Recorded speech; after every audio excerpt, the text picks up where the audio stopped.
Je remarquai qu'il était étonnamment précis et vigilant. Il s'interrompait au milieu d'un mot et restait silencieux jusqu'à la fin de sa besogne.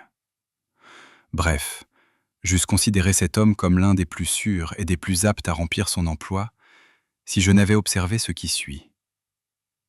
À 2 reprises, tandis qu'il me parlait, je le vis s'interrompre, pâlir, se tourner vers la petite sonnerie qui n'avait pas retenti, ouvrir la porte de la cabine, qu'il tenait fermée pour ne pas laisser entrer l'humidité malsaine de l'extérieur, et diriger son regard vers le feu rouge placé à l'entrée du tunnel.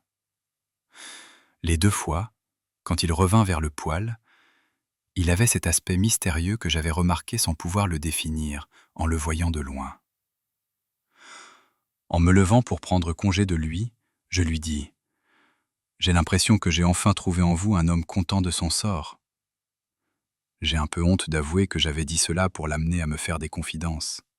« Je crois que j'étais content de mon sort autrefois, » répondit-il, de la même voix sourde que j'avais entendue au début de notre entrevue.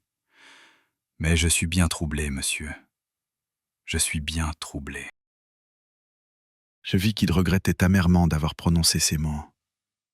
Mais il les avait prononcés cependant, et je les relevai aussitôt.